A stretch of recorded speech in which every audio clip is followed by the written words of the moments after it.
Hello and welcome to Unlaced, where we untie the game of basketball from playing and coaching to everything in between. My name is Coach Will. This is my wife, Amber. Hello.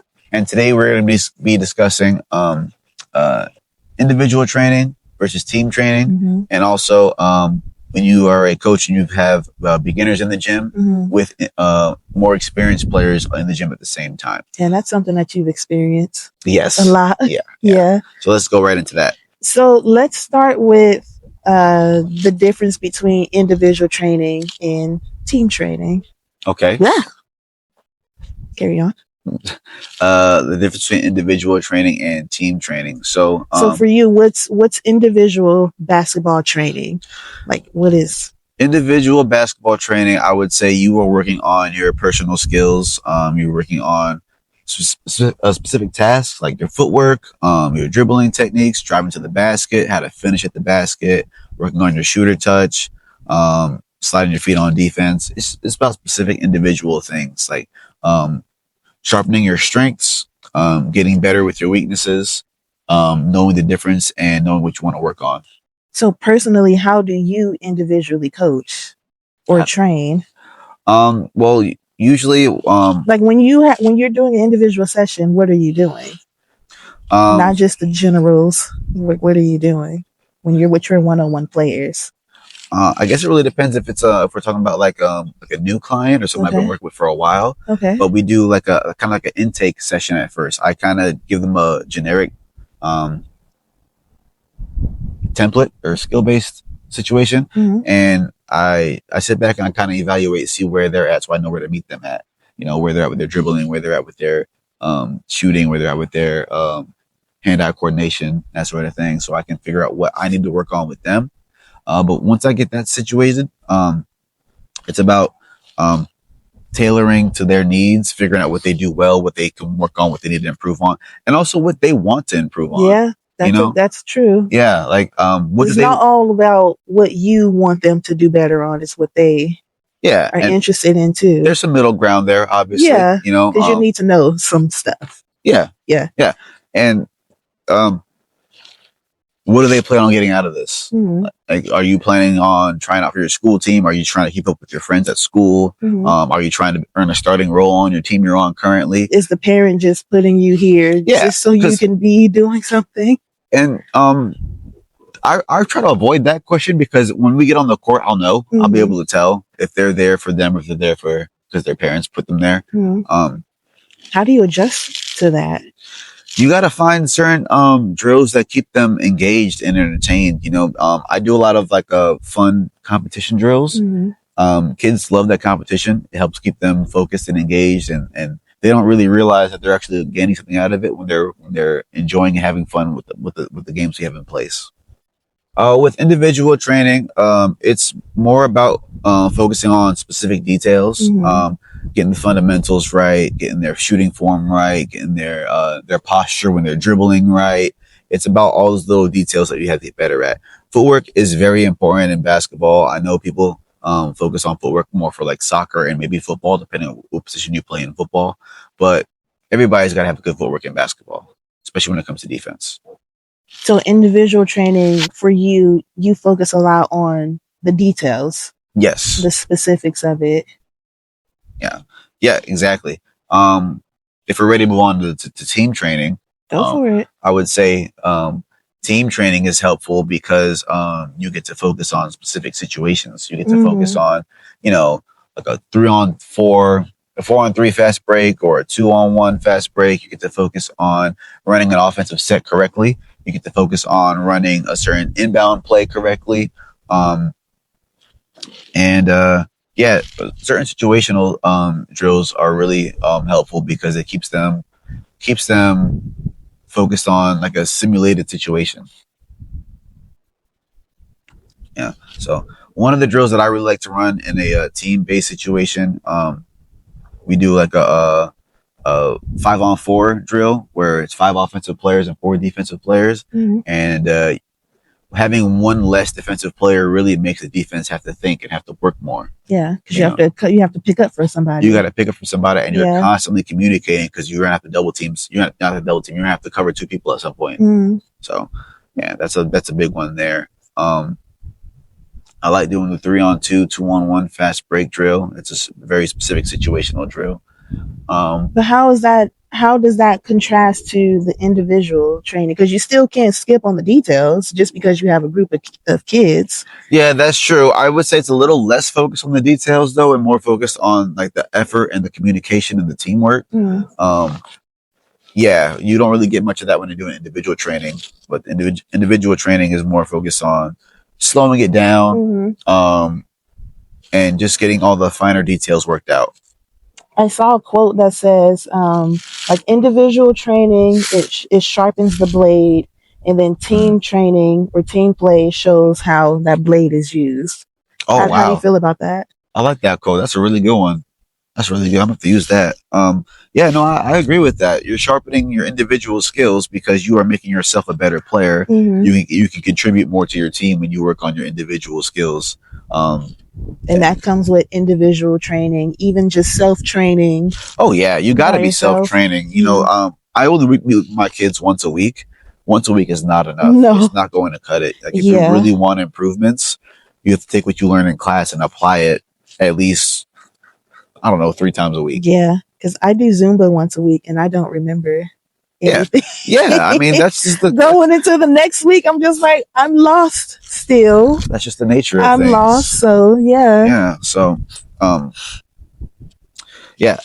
being able to sharpen the sword is huge because you are working on yourself. You are getting yourself better. You contribute more to your team. You're more of a problem for the defense. They have to focus on you more. And you can really catch some people by surprise. You know, they see you play in 1 week and they come back like a month later and you really, really developed yourself and worked on your game.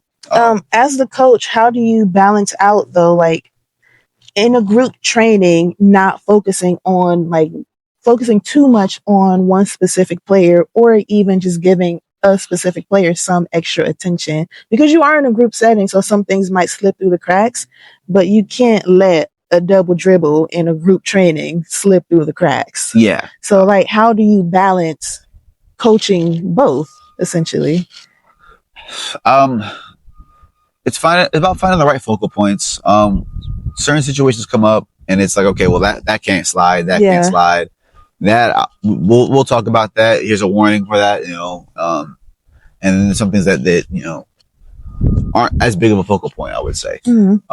And for lack of better words, there are going to be weak points in the team or the group setting. And they need a little more attention. They need a little more focus than some others. Right?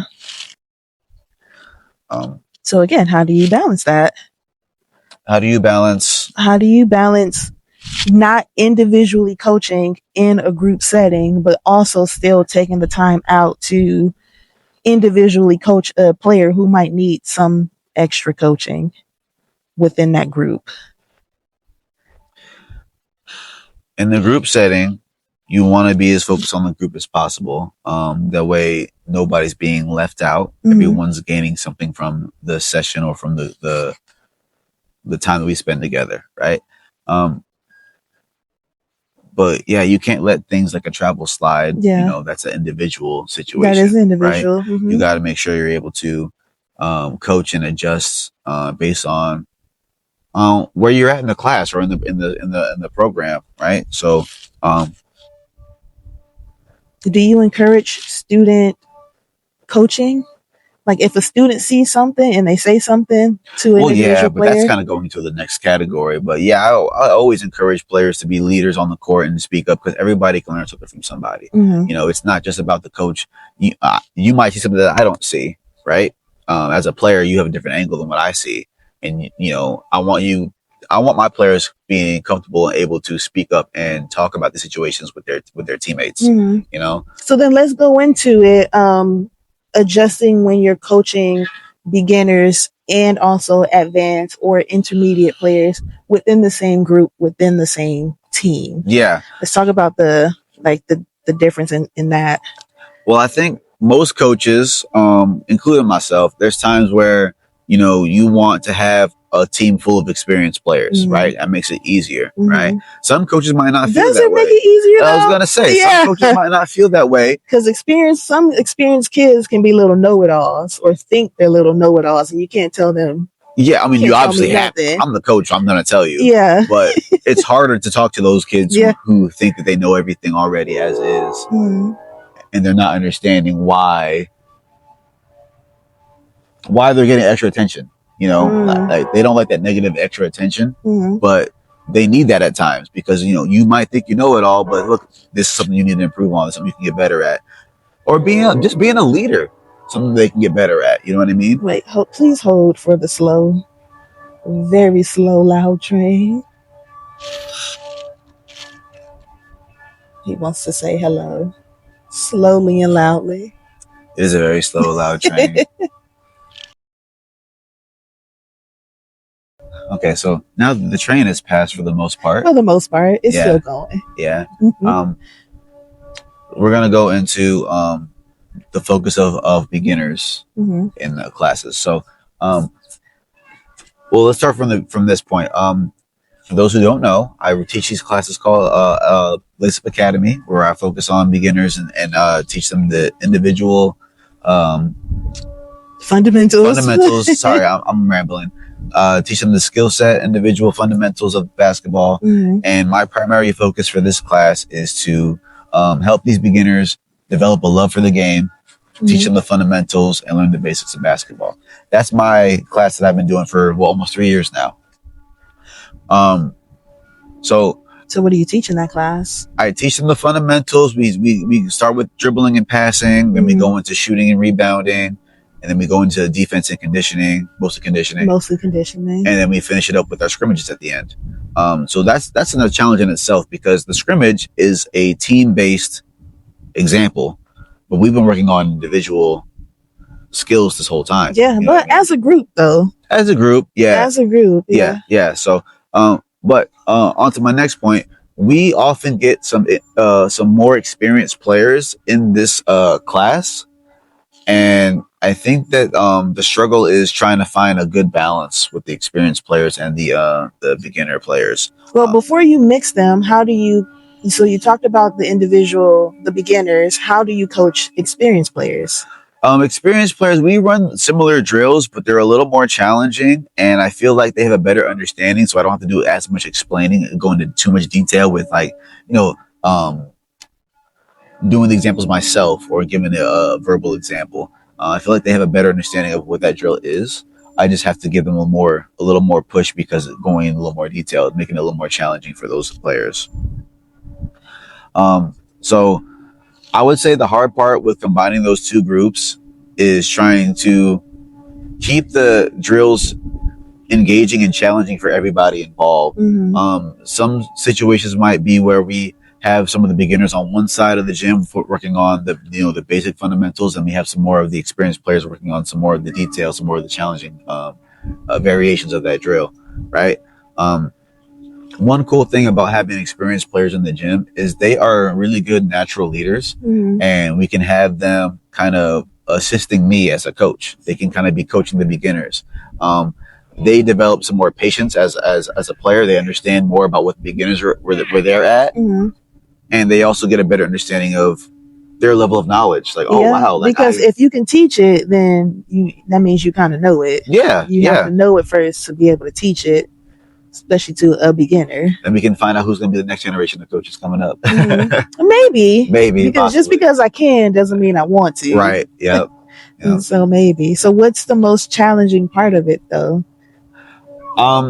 I would say when they're in a group setting like that, if I don't have a situation where my experienced players are actually leading, it can be challenging keeping everybody engaged. If it's just like one default drill that they're all working on, it might be a little too challenging for the beginners. It might be a little too easy for the experienced players. So trying to keep everybody engaged is a really focal point. I would say it's a big challenge at times. So obviously that challenge happens. So what do you do? Well, that's when it comes to the split. You want to split the groups up, and you want to give them a slightly easier variation to the younger, inexperienced kids, and a slightly harder variation to the older kids. But if you give them that direction, you can continue with the standard drill, I would say, and then have the older kids or the experienced kids coaching the inexperienced kids. Because not just because you're experienced doesn't mean you're an older kid. I've had a lot of younger kids I've had a lot of younger kids who are more who experienced are than my very older kids. experienced. Yeah, that's true. People assume by default that the older kids have more experience Because you're older, because yeah. they're older. And we found out that, yeah, because your class is geared for beginners, you do get a lot of older beginners. Yeah, I do. Yeah, and some people will look at them and think that they already know what they're doing until they dribble the ball. And it's just like, oh, okay, welcome. Yeah. I've Welcome. had 12, 13, 14-year-olds who never really had much experience playing before, who want to kind of get their feet wet and try to learn how to play the game. And it can be a challenge with those older kids too, because they've been playing occasionally, casually, a certain way. Casually, yeah. And now they trying to get some structure. We have to learn the fundamentals. We have to learn the posture, all this, how to dribble properly. It can be a big challenge, you know. So yeah, I got a good story. I had this one young girl in Ukaipa who was really, really talented. She's played travel ball before. She's really fast. She's got good posture, good ball handling skills. She was well above the other kids in that class because it's a beginner class. Okay, yeah, this is in your Lace Up class. Lace Up class, yes, yeah. And so I would use her for examples when I was explaining the drills. I would be like, hey, can you do this and show the class? Can you do this and show the class? And I think it went really, really well. But again, one of my struggles is some of the parents of those experienced players, they feel like their kid isn't gaining anything from the class, and they'll pull their kid. And me as an instructor, I'm going to go a little bit off topic here for a second. I'm sorry, but me as an instructor, I have to learn that I can't take those things personally. You know, my class is not structured for those kind of kids. I love having those kids in my class because it's a huge help. But my primary focus is getting these beginners, get the fundamentals, and I have to be able to adjust and be like, okay, well, maybe my program isn't a good fit for them. But when I do have those experienced kids, I like to use them to set examples and as leaders, as verbal leaders, vocal leaders, doing demonstrations for us, demonstrational leaders. But after their demonstration, then what do? Because they still need to learn. Even if they are in a beginner's class, they still need to learn. So what do we do after they give an awesome demonstration to these beginners? What does their drill look like then? Well, most times they end up becoming like a junior coach or assistant coach. But for the players, I don't want to coach. I want to do the drill. I would try to bump them up to the next class. I would try to bump them up in age group because yes, it's still beginners, but the older beginners can do a little more than some of the younger beginners can do. Yeah. So. But in that class, in that moment, you're not bumping them up in the middle of class. We're going to in the class. Yeah, I got you. We're going to after they give the example. Now everyone's doing the drill. What are they doing? Are they also doing the same basic drill, or did you give them okay? So while they're doing this, I want you to add this to the drill and work on that. Well, if it's just the one kid who's a really big standout, I don't want to really split them up from the group. I would just kind of coach them individually as the session's going along. Like if we're doing like the zigzag dribble drill, I would give them harder variations of that drill. Okay, so a different variation. So when it's their turn to go, they're the only one doing the harder variation, right? But they're still with the group setting. Yeah. So if I had maybe 3 or 4 kids who are a little more advanced, and they can kind of go do a group there, do a group over here. But just the one kid, no, I got to give them a little bit harder variation of the drill we're working on. So is there an example, or do you have a story where you've had a player, or you've had a team or your Lace Up class where you had, let's just say, half of the class had some sort of experience, more than the basics, and then coupled with that, you had kids who this is their first time touching a ball coming to you, and now here we are together. What does Coach Will do? Yeah, I would say for my my very first like spring break camp that I put together. Oh yeah. We've had a lot of kids who were somewhat experienced. Yeah, because some of them took your class. Yes. Some of them were in your Lace Up class. Some of them were in my Lace Up class. Some of them were new, but they had experience elsewhere. And then some of them were just brand new to the program. And so, like, what is a ball? Pretty much, yeah. We get kids who have no idea how to dribble. We get no idea what a double dribble is, know how to do it, how to do a proper pass. Or you can tell me this between a bounce pass, chest pass, or overhead pass. We get those kind of kids. But so what we would do in those situations is we would start with split groups. We would have the experienced kids Well, how do you get to that split group? Because you don't point. just walk in knowing I'm gonna put you here, I'm gonna put you there. Yeah, no, you have to do kind of like I do my intake drills. I do for my individual sessions. We do like an intake drill. We would do like dribble relay race. We would do like a pass back and forth drill. Something simple that will kind of help me determine where they're at. Okay. And then after that, then we would split into the groups. Is this what you did during spring break? Because we were talking about the spring break camp. Yeah. Is this what you did? Yeah. Okay. Yeah. So we would split them up after we determine who goes where. Usually in a class like that, it's a wider age range. Yeah. So we would have some older experienced players and some younger experienced players working together, and some older inexperienced players and some younger inexperienced players working together. And then we would have them do specific drills like that. Mm-hmm. And that was a week-long camp. So, we would go maybe 2 hours a day? Yeah, it was about 2 hours. About 2 hours a day. Uh-huh. And then, by the end of that camp, 10 hours, 8 hours, 10 hours in, it felt like everybody was kind of united because we had them doing the individual drills, and we'd bring them together, and we'd have the experienced players kind of coaching the inexperienced players. The inexperienced players get to see what the experienced players had. Mm-hmm. Whether they're faster, whether they're stronger, whether they just know where to be at. They just, they had that experience, they have that more knowledge. When you put them back to, because at some point you can't, I guess you can, but do you really want to always keep them separated? Because how can I think kids can learn more from other kids who are better than them. They can see it, and because, for lack of better words, better than them. Yeah, because I know with our child, if he sees someone's faster than him, it's the end of the world. He wants to be faster. But if you're faster than him, it's fine because you're the adult. Yeah. But if it's another kid, I think some kids kind of need that challenge from other kids. So I know you say you separate them, then put them together, but at some point, did they you gotta have a drill together? Yeah, you gotta have a good blend of like separating the groups to get them to focus on specific tasks and bring them together to kind of, I guess, sharpen the whole group. Yeah. Right? So we bring them together, separate them, bring them together, separate them. Mm-hmm. And that's the best way to go about it because they're always gaining something, something different. Right? So was it hard? Like the first if it's a week-long camp, it's maybe 5 days. So it wasn't hard like the first day, second day, and then it started to get easier. Oh yeah, it gets easier because the younger kids, I keep doing that. The inexperienced kids, yeah, get to see what the experienced kids had to offer, and they go, "Wow, okay, that's where I need to be at. That's where I need to get to." And then they have that natural drive to want to get there because kids, I would say, are naturally competitive with each other, especially when it comes to sports. Yeah, so having that natural competitiveness, you kind of got to lean into that as a coach and use that to help structure or guide them or help them to gain something out of the class. So when do you because now we're in the team setting with the with the inexperienced kids and with the more experienced kids, but then you see little Timmy in the corner who's deflated because he's not as good as all the other kids.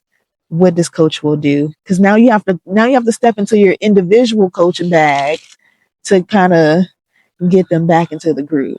Well, I need to remind little Timmy that he isn't an experienced player, and nobody starts off experienced. That's you have to get your feet wet, and if you want to reach this level that these guys are at, you have to understand that they have had that experience. They've been through what you're going through currently, and they persevered and they came up through it, and they're doing better. They're thriving because they understand that they need to develop that skill set. They have to get better, right? I would also lean to my experienced players and be like, hey, this is a great opportunity for you to be a leader, be a big brother, be an example, and go and encourage him. Yeah. Right. And now that teaches them patience because now you have to slow down and. Oh yeah. I was going to get to that as well. Yeah. Like the more experienced players, they have to understand that in this group setting, there are inexperienced players. Yes. They have to slow down. They have to be patient with these guys and hopefully give them some guidance and encouragement and become, like I would say, assistant coaches or junior coaches. And they have to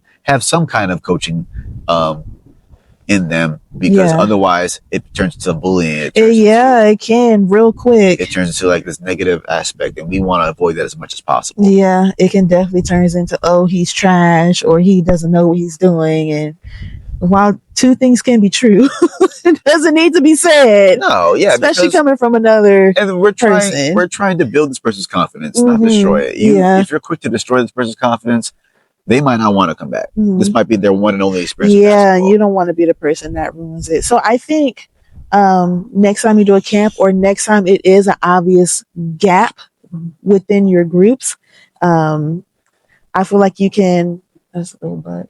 I feel like you can even start it with. So we have, kids that are up here in level. We have kids that are here in level. We have kids that are here in level. Everyone, we're going to treat everyone the same with the same respect. Make sure to put that out forefront. Like we won't tolerate any beginner slander. Oh yeah. Because some kids are mean. Oh yeah. Some and they're kids quick to it too. Are mean. That's their step one. Yeah, so I think when you're in a good practice, just put it out there. Even when there isn't a big gap, because again, some kids will be like, at least I can dribble. Yeah. But you can't do anything else. Yeah. So I think just putting it all out there, we're all here to learn. Because even I'm learning as a coach. So we're all here to learn. We're all here to get better. We won't tolerate no slander. I have a experience that I wanted to share, if that's possible, from when I was younger. It's not possible. It's not possible? Go ahead. Okay. I'm going to do it anyway. I remember going to the park in New York. I was growing up playing basketball in the parks. There was this one kid, maybe about 15 years old, who was pretty experienced playing basketball. And you were? I was probably just a year or two younger than him. Okay. Maybe 13, 14. Okay, not too far off. Not too far off, no. And I'm in the shade. I noticed that he was playing like 1 against 3 with these really inexperienced younger kids. And I was like, how is this fair? Who's gaining anything out of this? Right. Because I'm assuming he wasn't like in a teaching way playing. No, he was playing bully ball. He was playing bully ball for sure. And he was talking to these kids and downplaying these kids. And I had to step in and be like, hey man, why don't we play 2-on-3? And you can have one experienced kid, I'll take 2, and we'll make some fun out of it. Have some fun out of this. And I was playing pretty well. I was moving the ball well. I was doing my dribbling moves, getting past him, and he would say things like, oh, you only got one move. You only got one move. And I would turn around and say, like, I got plenty of moves. Right. But you can't stop this one move. So why would I show you my other move?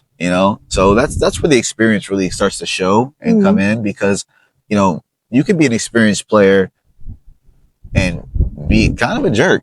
Yes. And then all you're doing is tearing down these inexperienced players. Yeah. Or you can be someone who wants to be a leader and who can set an example for these inexperienced kids and help them get to where they need to be. So I like to move the ball around, try to get my inexperienced players involved, try to get them in situations where they can score, they can build their confidence. Yeah. Right. But your example of saying this person can only dribble kind of brought me to this point here where this kid was saying, all I can do is one move. All I can do is one move. Yeah. It's not a good idea for me to show you everything that I can do when you can't stop this first move. Yeah, because then, get past this one move. Now that kid is frustrated because, you can only do this. Sure. If that's what you think. Because you can't stop it. Because you can't stop it and I'm still scoring. Yeah. And I'm assuming he ended up not wanting to play for very long. We finished the game. My team won. And then I think he had to go. Conveniently, right? Yeah, but he had to go. He conveniently had to go. My mom's calling me. But I mean, he was already upset when he was winning. You can imagine how he felt when we ended up beating him. Oh, why was he upset? Because I mean, he was just bullying the kids. He was just being aggressive and angry towards the kids, and I don't like bully ball. Just want to put that out there. Okay, so to wrap everything up with a bow, we're talking individual training versus group training and or coaching, and then putting it all together and adjusting when you have experienced players and non-experienced players in the same group. What are some takeaways? I would say, as a coach, you got to know the room. You got to be able to understand, read the room. who needs that extra attention, who doesn't need that extra attention, which kids are inexperienced players, which kids are the experienced players, how to get them to work together in a cohesive way, Mm-hmm. a group setting like that, and just being able to know when to separate them and when to bring them together, right? Because there's benefits of separating them, there's benefits of bringing them together, Yes. and you got to have a good balance in knowing when to blend it all together. It's I know it's kind of vague, but as a coach, you're going to have these experiences. You're going to look at these examples, and you're going to find what works best for you based on the kids around you. Based on the kids, because you can have a plan for these set of kids, but throw that plan out the window. Yeah. Soon as the next hour come, next set of kids. Yeah, I mean, kids are all very much the same, but they're also very different. They're also very different. They have different tendencies, different play styles. I like to think of basketball as like a language, right? I used this example before, I'm pretty sure, but like if you go to European style basketball, they pass the ball so well. They move the ball so well. They play this really like good team basketball. I feel like U.S. basketball, there's a bit of that as well, but it really is focused on like one-on-one basketball. A lot of ISO basketball. You might see a couple of pick and rolls here. I feel like you get that when you have a lot of really good individual players. So everyone's trying to the one-on-ones. Yeah, everyone's trying to show their individual skill sets that I'm the sharpest blade in the bunch. But for me as a coach, it gets frustrating because I want them to be able to have that trust in their teammates. And, you know, I'm the sharpest blade, but he's also the sharpest blade. He's also the sharpest blade. Or it could be a brotherly rivalry thing. Like, okay, you took your guy one-on-one. Now it's my turn. Look at me. Look what I did. Oh, look, okay, great. Now it's your turn. You know, like it's a language. It's an art form. It's all these beautiful things. That's why I love the game of basketball. Do you have a favorite? As far as like, would you rather individually coach a player or team coach? Like as of today, because I'm sure it might change. That's true. It all depends. As of today, right now, do you have a preference? I would say today I prefer the individual training sessions, but generally speaking, I think the team settings is where kids gain the most. I would say the most basketball experience. Team settings where they gain the most basketball experience because basketball's a team sport. Yeah, basketball is a team sport. Like the quote said, what did it say? Individual training sharpens the blade. Team training shows you how to use that blade. Right. As a unit. Yeah. Okay. So I think it's been a great time. I think we're ready to wrap it up. Thank you guys for watching. Thanks for being unlaced with us, and we will see you guys next time. Bye-bye.